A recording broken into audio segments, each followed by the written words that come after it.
It shouldn't come as a surprise to anyone that the United States has the largest military in the world by far. As of 2019, the US military budget accounted for almost 40% of the entire world's military spending, with the US spending more money than the next 10 nations combined. This data comes from a new report by SIPRI. You can find the full document in the description below. The report lays out in detail the accelerated military spending of recent years, including the US's massive jump from just under $700 billion to $738 billion. That increase alone is more than most countries spend on their military budget. But the United States isn't alone. Military spending has been on the rise around the world.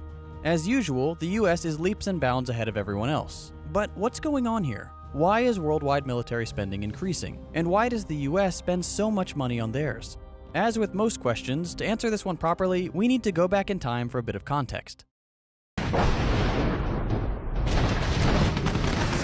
After World War II, the United States was in a fairly strong position to assume the title of the world's greatest superpower. Thanks to her geography, the US had been mostly isolated from the conflict abroad. We had done our part in bombing Japanese cities into oblivion, but our own military and industrial hubs were left intact. The war had devastated most of Europe, and this meant that these countries needed to spend huge sums of money to rebuild their shattered cities. The United States had no such problem. The resources we would have spent rebuilding the nation could instead be pumped into the military, strengthening our nation's already powerful forces. This privileged position of not having been nuked or firebombed gave America the chance to become a sort of world police force, defending our allies from aggressors, allowing them to spend their money on infrastructure rather than their militaries, and deterring enemies from attacking in the first place. With the rapid rebuilding of Russia and the ascendancy of the Soviet Union, suddenly the US had a problem on its hands. A foreign entity bent on taking America's spot as the dominant world power. The Cold War led to a rapid escalation in military spending from both powers, and marked the greatest spending until today. The US and Soviet Union both stocked up on nuclear weapons and spy planes and poured huge sums of money into beating each other in the new arena of spaceflight.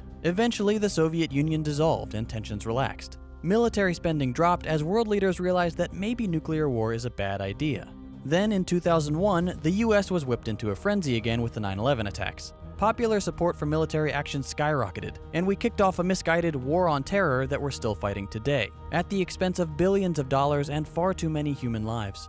From 2001 on, with very few exceptions, the US military budget has kept increasing every year. And that's where we get back to the question, why?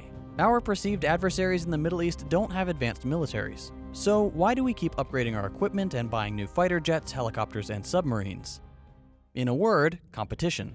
In recent years, China has exploded onto the world stage as a capable economic and military power.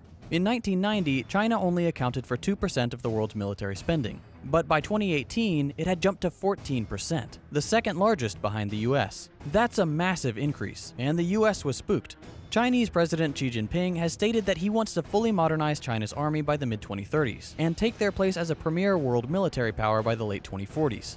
This goal includes building a military presence that can rival the US. China has already built 2 fully functional aircraft carriers, with another on the way, and invested in top-of-the-line fighter jets and a significant cyber warfare operation. This last part is crucial, because the hyper-modern US military relies on information-enabled equipment, and if China can find a way to remove those advantages, US supremacy goes out the window. Combine the rapid rise of China with the constant threat of old adversaries like Russia, and you can begin to see why the US feels the need to keep increasing its military budget. The return of what's called great power competition, the kind we haven't seen since World War II, has been the spark to ignite this latest wave of worldwide military spending. Unfortunately, this is a self-reinforcing cycle that goes all the way back to at least World War II. The great powers are embroiled in conflict, many are decimated in the process, the US steps in to provide military support for allies and deterrence against enemies, the USSR sees the US as an existential threat and builds up their own military, the US sees this and gets spooked and increases their own spending. This goes back and forth until the Soviet Union collapses. Rinse and repeat with every new perceived threat. But that's not the only problem America's hyper-militarization causes. Having taken on the role of world police for so long, what happens when the US decides to pull out of a region? It leaves a power vacuum that threatens the safety of the entire region because we never gave those countries a chance to build their own defenses. Other nations that the US is on less than friendly terms with see what happens when the US wants something and will feel the need to build up their own defenses. Diplomacy is used less and less often as we have to justify our massive military budget, which convinces other nations that the US is a threat and prompts them to buff their own militaries, and the cycle continues. Spending large sums of money on a military is not necessarily a bad thing, unless it saps resources from other critical projects like healthcare, which the US does, but that's a topic for another video. The real problem with this worldwide increased spending is that it indicates we have entered another era of violent competition between world powers. When nations build new bombers and nuclear submarines, it's because they intend to have them as an option when the time comes. You can say all militaries are strictly for deterrence, but look around. The US has been fighting a pointless war for almost 20 years, long after it's become apparent that the conflict began under false pretenses. We've dropped atomic bombs on densely populated cities, firebombed plenty of others, and have come literally one decision from global nuclear war in the past. If war between great powers breaks out, or even between lesser powers with nuclear weapons, that's it.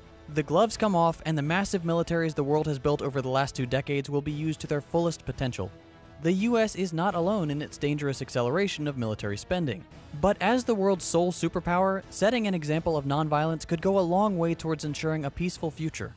What do you think? Is the US justified in spending almost $740 billion on weapons of war? Or should the country adjust its priorities? Let us know your thoughts in the comments below. And if you'd like to learn more about the conflict that launched America to its place as the world's largest superpower, I highly recommend you check out Apocalypse World War II on CuriosityStream. It's a fascinating look at the deadliest war in human history and how it changed the world. If you watch my videos, you'll know I'm a big fan of CuriosityStream. It's an online streaming service with thousands of nonfiction titles from some of the best filmmakers in the game. You can find tons of great episodes like the Apocalypse series, and they've got a bunch of material on technology and outer space, which are some of my favorites. Their giant catalog includes content on science, nature, astronomy, technology, and lifestyle, among others. Unlimited access starts at just $2.99 a month, and as a special offer just for you guys, you can get a free trial by following the link below.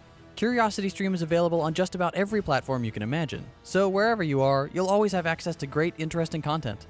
As an added bonus, your CuriosityStream subscription now comes with a free Nebula subscription. Nebula is a new streaming platform built by and for creators like Wendover Productions, Real Engineering, Kurzgesagt, and of course, Second Thought and many others. It's a place for us to try new things and make original content that just wouldn't be possible on YouTube. Help support the brands that support me. Give CuriosityStream a shot and get free access to Nebula when you visit curiositystream.com/secondthought. If you enjoyed this video and you'd like to see more like it, consider subscribing to stay up to date with my latest episodes. If you hated it, go ahead and drop a thumbs down.